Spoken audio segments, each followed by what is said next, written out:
안녕하십니까. 레드햇 솔루션 아키텍트 장민준입니다. 오늘은 마이크로 서비스 아키텍처 도입과 운영을 위한 체크 포인트에 대해서 말씀을 드리도록 하겠습니다.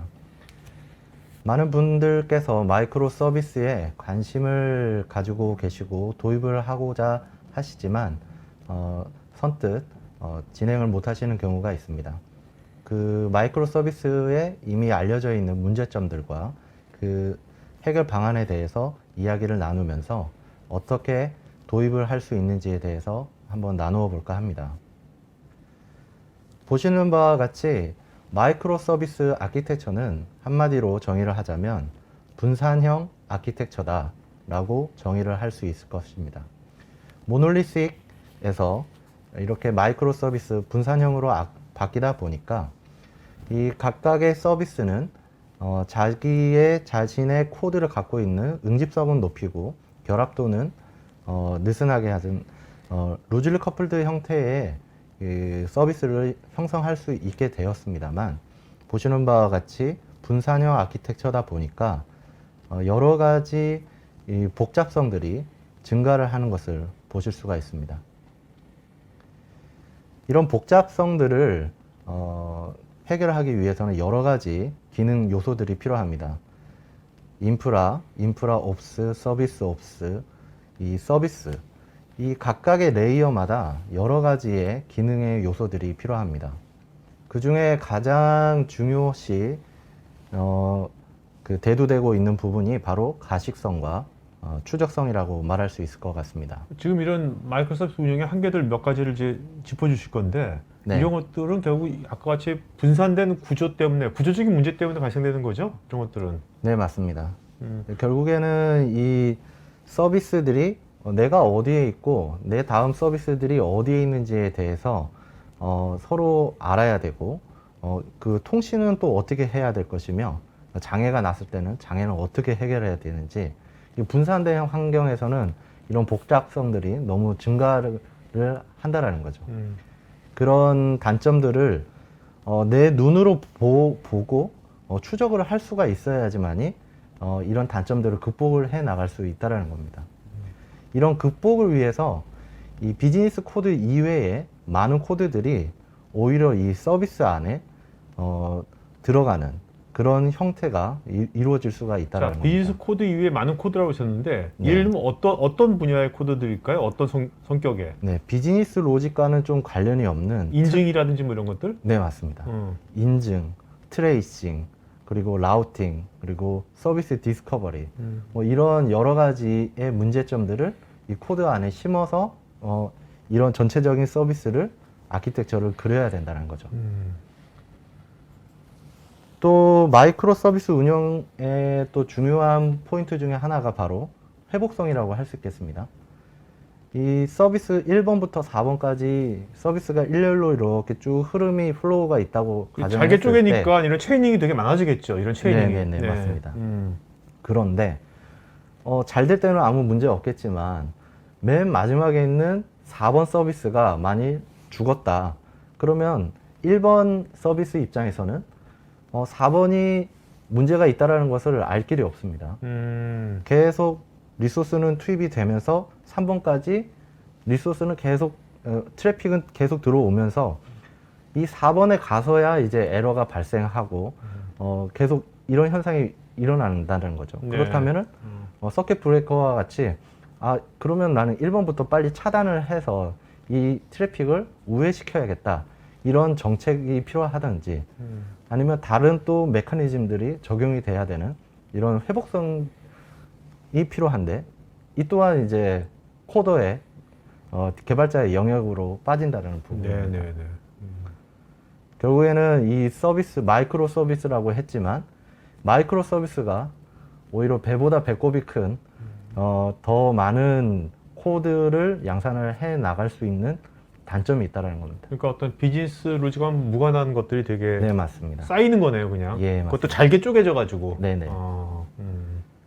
그리고 이렇게 많은 마이크로 서비스들이 양상이 되다 보면은 결국엔 이 조직 안에서 사용하는 이 마이크로 서비스의 라이프 사이클이 다를 가능성이 아주 높아집니다. 예를 들면 인사 시즌이나 회계 시즌마다 바쁜 시즌이 다 다르기 때문에 업데이트 하는 그 그렇죠. 시기와 겹쳐버리면 어디는 업데이트하고 어디는 업데이트를 못하는, 그래서 결국에는 형상 관리가 점점 어려워지는 형태로 나아갈 수 있다라는 것이 이런 프레임워크 기반의 MSA의 단점이라고 할 수 있겠습니다. 다음 보시는 그림은 넷플릭스 OSS를 이용한 MSA 구조라고 볼 수 있겠습니다. 저도 여기서 뭐 아시는 분들은 잘 아시겠지만 이 제가 MSA 쳐보면 구글 해보면 넷플릭스 OSS가 이 단어가 꼭 나오거든요. 네. 이런 것들이 네. 이게 뭡니까? 일단 넷플릭스 OSS가 뭐예요? 네. 넷플릭스 OSS는 이아스 환경 위에 이제 넷플릭스가 자체적으로 MSA 환경을 구성한 아키텍처라고 보시면 될 것 같습니다. 옛날부터 했나 보죠, 넷플릭스가 이런 식으로. 네. 오. 그 2010년도 초반 정도에 이야, 이미 성공적이- 도입을 한 형태라고 보시면 될 것 같습니다. 보시면 이건 뭐 줄이라든지 스프링 클라우드라든지 리본이라든지 이런 MSA 아키텍처에서 필요한 뭐 디스커버리라든지 이런 많은 부분들을 이 프레임워크 기반으로 이제 구성을 해놓고 이 프레임워크와 연동을 할 수 있는 코드들을 이제 서비스 안에 이제 심었다라는 거죠. 아.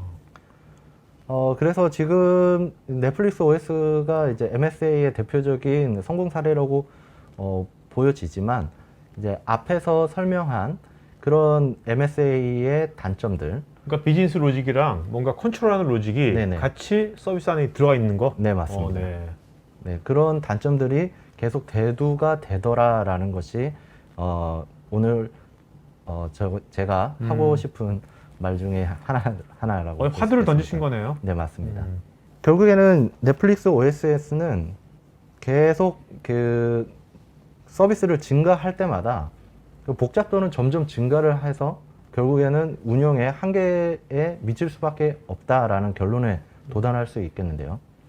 그렇다면 이 문제를 어떻게 해결해야 될 것인가 라는 것을 이제 한번 생각해 볼 필요가 있습니다. 아까 PD님께서 말씀하셨다시피 그런 비즈니스 로직과 컨트롤하는 로직이 동시에 들어가다 보니까 그런 문제가 발생을 했는데, 그래서 2018년도에 오픈소스 프로젝트로 이것을 분리를 해서 이런 컨트롤하는 영역을 별도로 구성을 해보자라는 이스티오 프로젝트가 이제 발족이 됩니다. 2018년도에나 네, 되게 맞습니다. 늦게 나왔네. 네. 그래서 이 결국에는 이 장표에서 보시다시피 비즈니스 로직은 그대로 사용을 하고 앞에서 네. 말씀드린 이런 단점들을 이스티오에 녹여들여서 이제 마이크로 서비스 간의 연결이라든지 관리라든지 보안을 별도로 이제 관리를 하는 이제 사이드카 방식의 네, 해결 네. 방안이라고 보시면 될 것 같습니다. 그러니까 어떻게 보면 그 기업에서 개발자들은 이 현업 개발자들은 비즈니스 로직만 짜면 되겠네요. 네, 그죠? 맞습니다. 사이드카 하는 부분은 그 부분만 담당하는 사람들이 하면 되는 거니까. 네, 아니면 맞습니다. 전문가들이 하든지. 네네. 이런 해결 방안이 있을 수도 있고, 이제 또 하나는 이제 API 게이트웨이를 이용한 방안이라고 할 수 있겠습니다. 앞에서 설명드린 그런 비즈니스 로직을 체인 형태, 메쉬 형태가 아니라 그냥 API 형태처럼 일렬로 쫙 이렇게 세운 다음에 하나의 게이트웨이를 통해서 통합 UI에서 각각의 API를 호출해서 쓰는 방식이라고 할 수 있겠습니다. 그렇다면 이것은 그 업무를 굉장히 그 어떤 그 펑크션 단위로 잘게잘게 네네. 쪼개야 되겠네요. 거의 네, 원자 맞습니다. 단위 레벨로 거의. 네, 맞습니다. 아무래도 이렇게 나누어져 있다 보니까 하나의 통합된 UI가 이제 필요할 거고, 이 UI를 통해서 이 API를 호출해서 이 마이크로 서비스를 사용하는 예시라고 보면 될 것 같은데요. 이 구조의 장점이라고 한다면 앞에서 설명드린 복잡도가 제거가 됐다라는 게 큰 장점이라고 볼 수 있겠습니다. 왜냐하면 이것이 서로 간에 종속적이지 않은 펑크션 단위로 다 잘게 쪼개버렸기 때문에. 네네, 맞습니다. 근데 이러려면 이 어떤 펑크션 단위를 잘게 쪼개려면 도메인을 확실히 알아야겠네요. 네, 맞습니다. 100%. 네, 맞습니다. 실제적으로 이 구성을 하려면 이 API들도 어떤 묶음의 묶음이 있어야 되고 이 게이트웨이 그 그림에서는 이제 한 개겠지만 이 게이트웨이도 뭐 이중화, 삼중화나 아니면은 멀티 테넌시로 이렇게 구별을 한다든지 그런 좀 접근이 이제 필요할 수도 있습니다. 그리고 이런 것들은 좀 가면 아까 통합 UI가 있으니까 뭔가 웹 서비스라든지 네네. 뭔가 이렇게 비저블한 네. 서비스가 사람의 육안으로 확인할 수 있는 네네. 그런 거에 얘를 적용하면 좀 좋을 것 같다는 생각도 들고요. 네, 맞습니다. 뭐 모바일이라든지 아니면 웹으로 업무를 보는 업무라든지 네네네. 그런 부분에 이제 좀 적합한 그 아키텍처라고 볼 수 있겠습니다. 왜냐면 그런 것들은 설령 펑크션을 잘못 쪼개더라도 네. 이거 더 쪼갤 수 있겠다는 것을 금방 네네. 사람이 인식을 할 수 있잖아요. 네, 맞습니다. 육안으로 볼 수 있으니까. 네. 뭔가 필요가 있다고 하면은 그냥 API를 하나 더 만들어서 그렇죠. 이제 게이트웨이에 등록만 시켜주고 호출만 하면 되는 거니까 앞에서 말한 복잡도를 전혀 계산하지 않아도 되는 장점이 있습니다만 네. 모든 이제 아키텍처에는 트레이드 오프가 있듯이 SPOF의 위험성이 있습니다. 뭡니까? SPF가 뭡니까? 그게 뭐예요? 쉽게 말해, 쉽게. 싱글 포인트 오브 페일러. 그러니까 하나의 지점이 다 이게 API 게이트웨이를 통하니까 맞습니다. API 게이트웨이가 다운됐을 때 전체가 네. 다운될 수 있다 이런 얘기네요. 네, 맞습니다. 이런 위험성이 있기 때문에 이 SPOF를 어떻게 가용성을 향상시키느냐가 이 아키텍처의 핵심이라고 볼 수 있겠습니다. 저는 여기 장표에 보면 API 게이트웨이 밑에 네네. 가로에 3스케일이라 되어 있는데 네네. 이건 뭡니까? 이 3스케일은 레드햇에서 그 인테그레이션 솔루션 중에 API 게이트웨이 역할을 하고 있는 솔루션입니다. 네네. 이렇게 아키텍처에 대해서 이제 설명을 드렸는데 지금부터는 앞에 말씀드린 아키텍처를 도입한 고객분들의 사례에 대해서 설명을 드리고자 합니다. 네, 금융권 사례입니다. 사이드카를 이용을 해서 이제 MSA의 단점을 극복한 국내 은행의 사례라고 볼 수 있겠습니다. 이분들은 웹을 사용하는 업무는 아니었고 이제 백단의 서비스였고, 백엔드 쪽에. 네, 맞습니다. 게이트웨이를 통해서 외부와 통신을 한 데이터 플로우가 들어오면은 이제 여기서 게이트웨이는 API 게이트웨이가 아니라 백엔드 게이트웨이를 말하는 네, 거죠? 맞습니다. 네, 오케이. 네. 이런 MSA 마이크로 서비스의 어떤 플로우를 따라서 결국에는 나중에 백단에 있는 ESB와 통신을 하는 그런 전체적인 구조입니다. 근데 이분들께서 앞에서 말씀드린 사이드카를 달지 않으셨습니다. 그냥 이 복잡성을 그대로 두시고 그냥 쪼개놓기만 하고서? 예, 맞습니다. 오케이. 네. 그 정도로 업무에 좀 지식이 있으신 분들이었기 때문에 이렇게 하신 것 같았는데 막상 운영을 해보니까 에러가 났는데 이 에러가 어디서 났는지 네, 그 추적하기가 너무 힘들다라는 겁니다. 그래서 에러가 났는데 여기 가보면 저기 가보라고 저기 가보면 또 여기 가보라고 계속 가다 보면은 이게 너무 힘들다 보니까 놓치는 경우도 많고 그래서 사이드카를 이스티오를 이렇게 도입을 해보는 게 어떠냐 말씀을 드렸는데 사이드카에 대한 우려가 좀 있으셨어요. 사이드카는 아무래도 그냥 일반 서비스에 컨트롤 플레인을 덧붙이는 거기 때문에 네트워크 지연은 조금은 있을 수는 있습니다. 네, 그래서 이 부분에 대해서 고민을 하셨지만 이 가시성과 추적성에 이 부분을 간과할 수는 없고 이 도입을 함으로써 얻는 베네핏이 더 크겠다라고 이제 판단을 하셔서 도입을 하셨습니다. 그리고 또 이게 단순하게 에러 발생뿐만 아니라 네네. 이게 어쩜 외부랑 게이트웨이를 통하는 거지 않습니까? 네. 그렇다면 요새 이런 디지털 경제에서 또 보안이 되게 중요하거든요. 네네. 이거 어디서 이상한 놈이 들어올 수도 있으니까 그런 맞습니다. 보안적인 우려도 되게 있었을 것 같아요. 네. 사실 이 서비스 메쉬를 이제 도입을 하고 나서 실제적으로 그 플로우를 쫓아서 이 도식화된 토폴로지를 보니까 이분들이 생각하지도 않은 곳이랑 통신을 하고 있었던 게 네. 이제 보여졌거든요. 사실 그게 정상적인 서비스 안에 있어서 별 문제가 없었지만 만일에 그게 백도어라든지 그런 보안적인 이슈가 있는 모습이었다고 한다면 아마 금융 그렇죠. 보안 사고로 네네. 이어질 수도 있는 그런 문제였다고 보여집니다. 그리고 또 뭐 좀 세부적이기는 합니다만 서비스와 또 서비스 간의 통신은 그냥 HTTP로 통신을 할 줄 알았는데 실제적으로 이 토폴로지를 봐보니까 HTTP가 아닌 겁니다. 다른 프로토콜을 사용해서 하는 걸 보고 이제 추적 분석을 해봤더니 이제 코드 내부에 타고 들어가니까 다른 프로토콜로 랩핑이 되는 그런 현상들도 모니터링을 할 수가 있었습니다. 두 번째는 공공기관 사례입니다. 이제 API 게이트웨이를 이용한 MSA 구성 사례라고 볼 수 있겠는데요. 이분들께서는 그 이제 내부 서비스를 모두 MSA화된 API로 구현을 하기를 원하시는 사례라고 볼 수 있겠습니다. 이 사례는 완공된 사례는 아니고 현재 진행 중이라는 점을 좀 이해를 해주시고요. 이분들의 니즈는 모놀리틱을 MSA로 가는 것을 타겟으로 가고 있지만 이 MSA의 이런 복잡성들이 너무 싫더라는 겁니다. 아, 네. 네.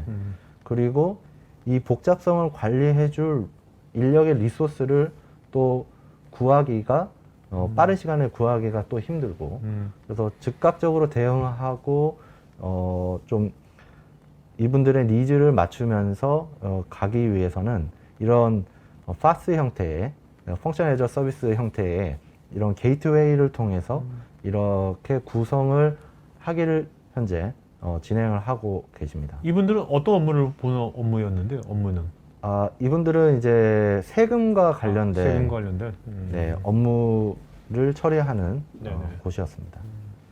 그래서 결국에는 보시는 바와 같이 통합 UI를 통해서 내가 원하는 API를 이제 호출을 하고 뷰는 이제 앞단에서 처리하고 서비스를 이렇게 호출을 하는 그런 구조라고 보시면 될 것 같고. 세금 관련된 거면 돈이 왔다 갔다 하니까 정량적인 거니까 네네. 펑션화 시키기가 좀 좋았겠네요. 업무 자체가. 아무래도 그러지 않았을까 네네. 생각이 듭니다. 다음은 앞에서 보여드렸던 이런 사례들을 기업에서 어떻게 적용할 수 있는지 하이 레벨에서 한번 그려봤습니다. 이렇게 API 게이트웨이를 통해서 익스터널한 외부와 통신을 하는 부분은 이제 API 게이트웨이로, 그리고 내부로 통신하는 이제 웹단이라든지 이런 부분들은 이스티오 사이드카를 통해서 서로 간에 호출을 하고 이런 식으로 MSA를 구성하는 아키텍처를 한번 그려봤는데 이런 아키텍처가 많은 도움이 되셨으면 좋을 것 같습니다. 그러니까 뭔가 사이드카는 이스티오 기반 사이드카 같은 것들은 이제 백엔드 시스템 같이 네, 이거를 잘게 어떤 펑션으로 내가 확실히 뭔지 모르잖아요. 레거시 시스템 백엔드에 뭐 어떻게 돼 네네. 있는지 네. 이런 것들은 사이드카를 달아서 컨트롤 플레이를 분리시켜가지고 하는 거고, 네네. 아까 같이 이제 외부로 우리가 육안으로 확인할 수 있는 네, 그런 업무들은 이제 이런 펑션 에이저 서비스로 네, API 게이트웨이로 이렇게 네네. 한다. 이렇게 네. 생각하면 되겠습니까? 네, 아주 정확합니다. 알겠습니다. 네, 그러면 이 이스티오 서비스 메시를 조금 더 디테일하게 좀 설명을 드리도록 하겠습니다. 이스티오는 그냥 별도로 독단적으로 움직이는 게 아니라 담당하는 역할이 있습니다. 앞에서 마이크로 서비스가 담당해야 되는 필요 요소에 대해서 많이 말씀을 드렸는데 이스티오는 이렇게 보시는 바와 같이 가용성, 그 다음에 폴트 톨러런스, 그리고 가시성, 보안, 그 다음에 뭐 카오스 엔지니어링, 그 다음에 트래픽 관리, 이런 서비스 레이어만 이제 담당을 하고 그 다른 부분은 이제 오픈시프트가 담당하는 이렇게 역할이 구분되어 있다라고 보시면 될 것 같습니다. 이스티오는 다음과 같이 크게 컨트롤 플레인이 있고 데이터 플레인이 있습니다. 그래서 결국에는 이 파드의 컨테이너에 엔보이라는 사이드카가 이제 붙게 되고요. 이 엔보이는 한마디로 얘기해서 이제 프록시라고 보시면 될 것 같습니다. 프록시 역할을 하고 있는데 얘는 들어오고 나가는 트래픽을 캡처를 해서 이제 컨트롤 플레인에 또 전달을 하고 이 전달된 데이터를 컨트롤 플레인에서 수집을 하고 이제 보여주고 이제 가식성을 제공을 해주는 역할을 제공을 하고 있다라고 보시면 될 것 같습니다. 예, 데모를 진행하도록 하겠습니다. 제가 미리 이제 오픈시프트 서비스 메쉬를 이렇게 설치를 해 두었습니다. 근데 이제 많은 분들이 우려하시는 부분이 이렇게 설치를 하고 어떻게 이 서비스 메쉬를 활용을 해야 될지 모르십니다. 그래서 어떻게 활용하는지에 대해서 이제 설명을 드리도록 하겠습니다. 제가 북인포라는 이제 샘플을 이렇게 설치를 해 두었습니다. 이 설치를 보시면 이거는 어떤 거 하는 서비스인 거예요? 북인포라는 것은? 북인포라는 이제 마이크로 서비스의 대표적인 예시입니다. 이렇게 총 6개의 마이크로 서비스가 올라와 있는데 이 마이크로 서비스가 어떤 놈이 어떤 식으로 호출을 하는지 전혀 알 길이 없지 않습니까? 그냥 이렇게 떠 있구나라고만 이제 알 수 있는데 제가 한번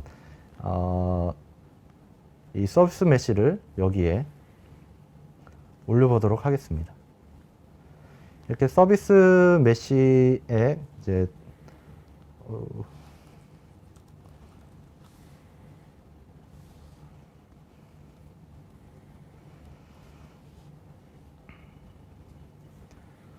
서비스 메시에 이렇게 들어오셔가지고 네, 여기서 컨트롤 플레인과 연동을 한 이제 서비스 멤버를 이제 등록을 합니다. 그래서 create 서비스 메시 멤버 롤을 이렇게 설정을 하시고요. 이 멤버에 참여할 앞에 말씀드렸던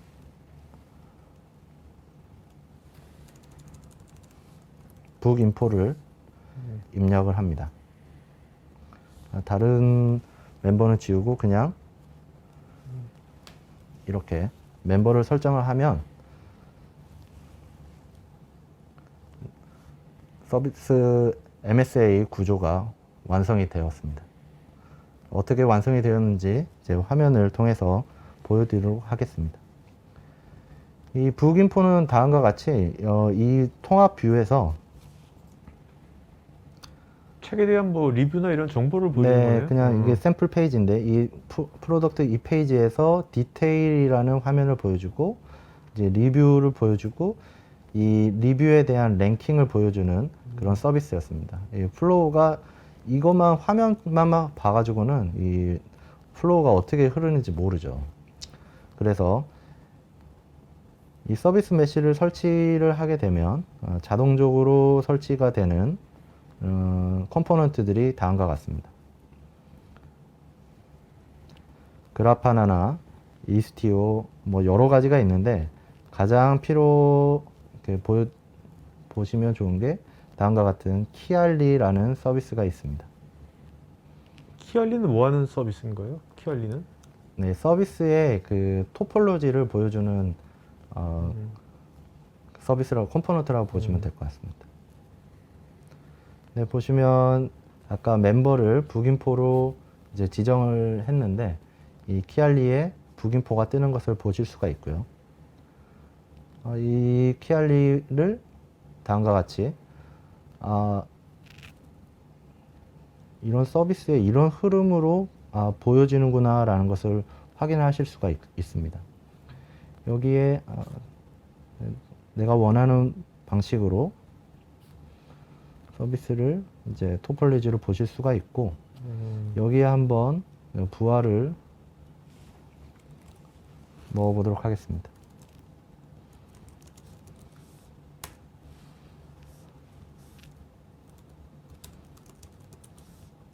네, 1초에 한 번씩 호출을 하게 되었고요.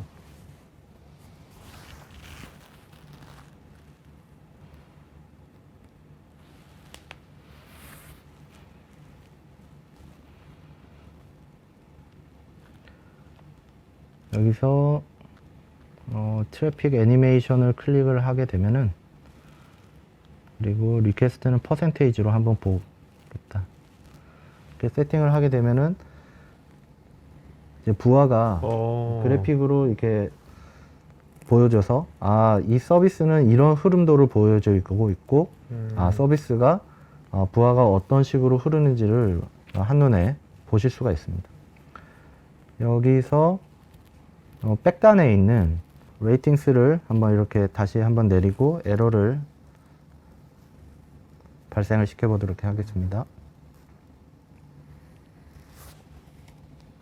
이렇게 페이지에서 이 레이팅스에 이렇게 에러가 나는 것을 확인하실 수가 있고요. 보시는 바와 같이 트래픽이 이렇게 들어오는데 이제 레이팅스에서 이렇게 에러가 발생을 해서 결국에는 이렇게 에러를 리스판스 하는 부분을 보실 수가 있습니다. 네, 이 에러가 난 것을 한번 캡처를 해 보겠습니다. 여기서 보시면 이렇게 워닝 표시가 나와 있고 레이팅스에 클릭을 해 보면